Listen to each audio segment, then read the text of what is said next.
How do you evaluate a testosterone deficiency? Of course, to me, the most important clue or information for that evaluation is what the client is telling you. And that's why you have to allow, when you see a client for the first time in a consultation, you cannot give him a time limit. He has to tell you, or she has to tell you, all the symptoms that they are feeling. In fact, the way I tell people in beginning a consultation, I put it like this. Please tell me all the things, big and small, physical or mental, that you're not happy about. And I want to know everything. Because the more I know, and I only want to know the negative stuff. I don't want to know that you have normal blood pressure. That's fine with me. I only want to know the bad things, in your view, physical or mental, big or small. Because that's the information I need, because my mission is to reverse every single one. Until you feel like you're on top of the world again, physically and mentally. This is my mission in what I do. So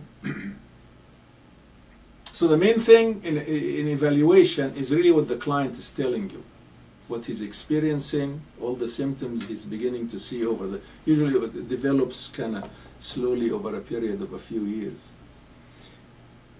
But yes, there are tests that we do, and blood tests, there is one called total testosterone, there is another one called free testosterone.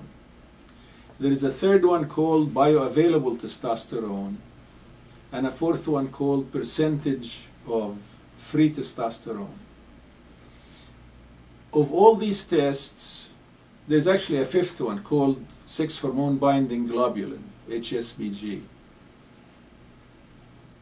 And of course, when it's a man, you also like to get his prostate-specific antigen, which is PSA, in terms of number of tests that you do. But to get back to specifically the testosterone, total testosterone, free testosterone are the most significant in terms of blood tests. The problem with that, or rather that situation, has many problems. Number one, it's always necessary, in my experience, to do total and free testosterone. And this is something that regular practitioners, including urologists, never do. And endocrinologists too. They only focus on total testosterone.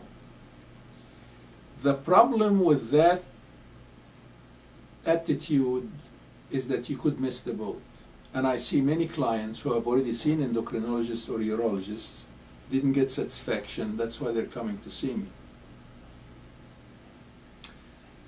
Total testosterone, yes, it's nice to know what the number is, but some people, even though their total testosterone may be relatively high, but what they're extracting out of it as free is so tiny that they are very symptomatic. It's like this. You have $1 million in the bank, you have only $20 in your pocket, and you're going to buy a sandwich. Which is the money that's going to help you? It's what's in your pocket. It doesn't matter how much you have in the bank, it doesn't help you in this situation. So free testosterone is what's doing the work, whether it's sex, bone metabolism, building muscle burning fat, brain function, it's the free testosterone. And yet that's the one that urologists and endocrinologists do not do routinely.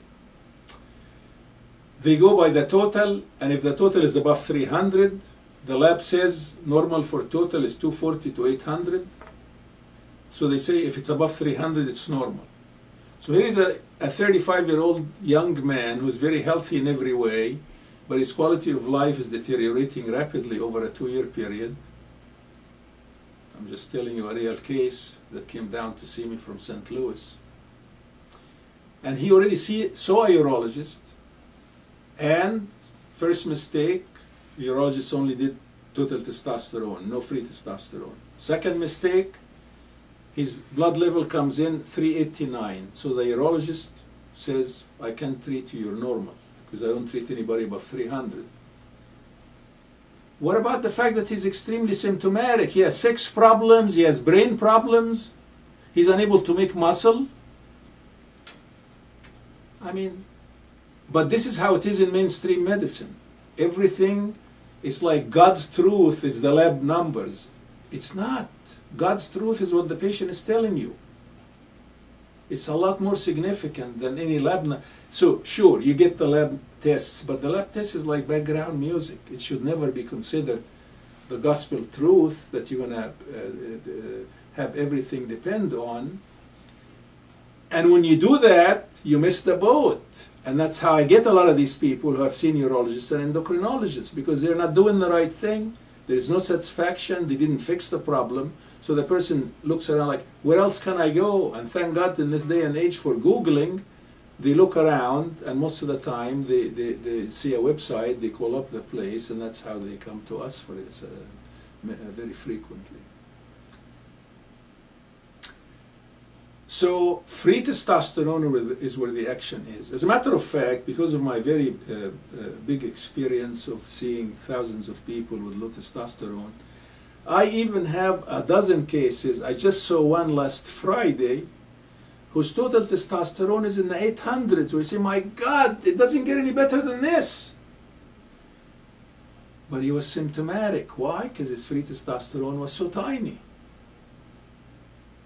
So you put him on testosterone and then it starts improving, which is the final proof that that's what he needed. But this is not done by urologists or family doctors or anybody else. And that's fine with me, because then these people come to see me, or someone like me.